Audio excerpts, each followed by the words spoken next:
This is the story of Lufthansa, how $5 million killed.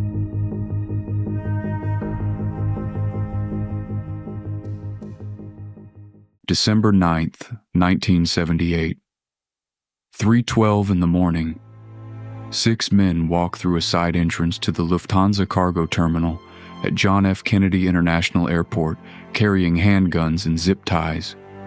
The terminal holds bonded cargo waiting in customs, sorted by airline, logged on paper manifests, and tonight, approximately $5 million in American currency and foreign exchange, plus roughly $800,000 in diamonds, all destined for West Germany on an outbound flight. The men know which vault, which combination, which guard to restrain first. They know because Martin Krugman, a gambling-connected associate with reach into the terminal's cargo staff, had spent weeks cultivating a source inside the building and had the full vault schedule before November was out. At 4:16, they walk back out. No shots, no alarms. The vault is empty. The Federal Bureau of Investigation would establish what happened across those 64 minutes as the largest cash robbery in American history. That haul weighed approximately 500 pounds. Moving that weight required a team that helped carry half a ton of federal currency, knew whose idea it was, and in the cargo network Jimmy Burke had spent a decade assembling at Kennedy. That knowledge carried a very short shelf life. Burke, called the Gent by everyone on every loading dock at the airport, had been running hijackings out of JFK under the Lucchese crime family since the late 1960s. The operation was layered. Union contacts who flagged the most valuable manifests before they cleared customs, truck drivers who could redirect a shipment without paperwork, a network of fences and front businesses across Queens and Long Island that turned stolen merchandise into clean cash. By the mid-1970s, cargo losses at Kennedy had grown substantial enough that airlines had begun treating theft as a line item. Lufthansa was the culmination of that infrastructure, the score that made everything else look like a dry run. It was also from the moment the last zip tie went on the last guard's wrists, his most dangerous liability. The crew numbered roughly a dozen men, cargo handlers who knew the terminal's physical layout from years inside it, parking attendants who could move vehicles across airport property without raising questions, Lucchese soldiers providing the organizational cover that allowed a large operation to function without improvising. These were not anonymous hired strangers. They had names, addresses, people at home who would soon wonder where the money came from. Burke's standard procedure after a score was to sit on it, distribute cuts quietly over weeks, let the visible heat pass before anyone bought anything conspicuous. His crew did not follow this. New cars appeared in driveways that had held older ones. A fur coat changed hands openly. Arguments broke out over promised shares of $10,000 or $20,000 in terms specific enough to recall in a courtroom. In the world Burke operated in, conspicuous spending after a major job was not a personal failure. It was an investigative map, and the FBI began reading it within days. Parnell Edwards was the first entry on that map. His assignment the morning after the heist was specific: drive the getaway van to a chop shop and have it reduced to scrap before it could be examined. Edwards went to sleep instead. He was not at the chop shop when it opened. 2 days later, federal agents canvassing the area around the airport found the van on a Queens street, intact, loaded with gloves, zip ties, and fiber evidence that had not moved since the night of the robbery, and Edwards inside it, shot twice in the head. The Bureau now had a body attached to the van attached to the heist. Burke had a problem that was one man smaller. What followed over the next 6 months was methodical in a way only possible when someone has been running criminal networks for decades. Krugman, whose terminal connection had made the whole operation viable, disappeared in January 1979. No body, no trace. No explanation anyone was willing to offer investigators who asked. Robert McMahon and Joseph Manri, who had grown increasingly loose in conversation about the job, were found shot in a car in February. Paolo Licastri, a Sicilian associate brought in specifically for the operation, vanished without the paper trail a disappearance usually leaves. Teresa Ferrara, connected to the crew through Manri, was found months later in coastal water. By the summer of 1979, 8 people with direct first-hand knowledge of the Lufthansa robbery were dead or missing. The FBI built a suspect list that eventually reached 94 names.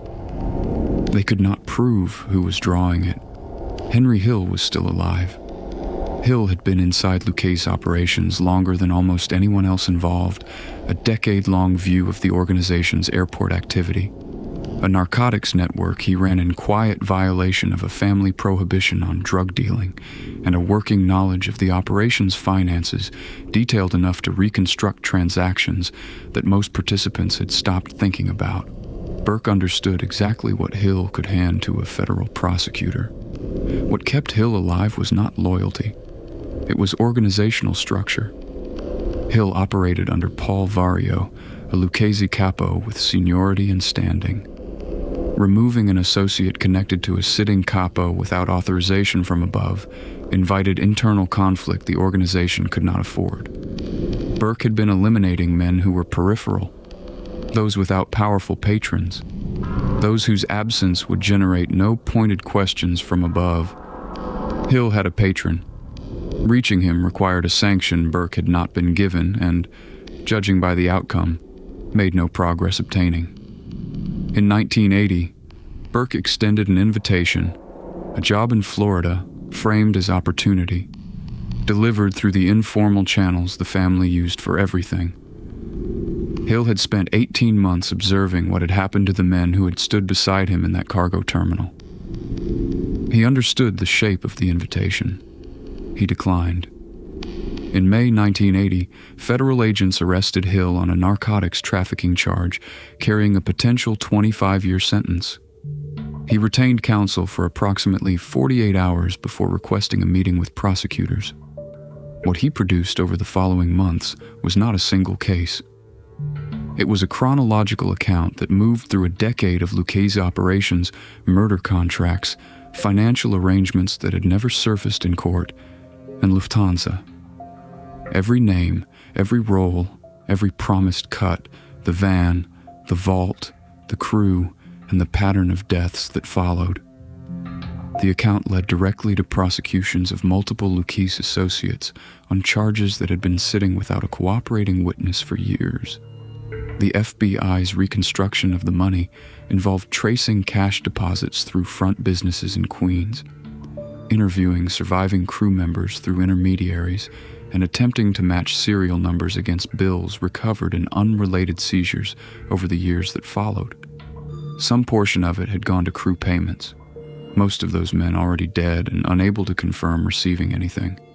The remainder appears to have been absorbed into cash-intensive front businesses, moved through multiple hands over months, and largely spent before investigators developed a sufficiently clear accounting to trace individual bills. Not one recovered currency note was ever definitively tied to the Lufthansa vault. None of the diamonds surfaced. James Burke went to trial in 1985. The charge was not robbery, not murder.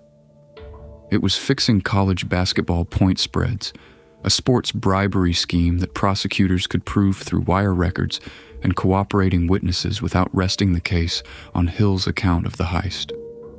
Burke was convicted and sentenced to 20 years. The robbery produced no heist conviction. The 8 deaths produced no murder conviction. The mechanism that had made Lufthansa untouchable, the systematic removal of every potential courtroom witness, had functioned exactly as designed, all the way to the one man it never reached. Burke served his sentence at Butner Federal Correctional Complex in North Carolina. In April 1996, he died there of lung cancer. The vault diagram, the crew list, the terminal manifests from that December morning all documented in federal files, none sufficient to convict the man who organized the operation. The FBI maintains the Lufthansa case in open status, the formal designation for an investigation where primary suspects are deceased and no further prosecutorial action is anticipated. That untouchability extended in the end to the money itself. The take, worth roughly $25 million in current purchasing power, passed through hands that belong to dead men and has not been traced to a final location by anyone with the authority to say where it ended. Hill was removed from the federal witness protection program twice, once in the 1980s and once later, for continuing drug use and minor criminal activity in violation of his cooperation agreement.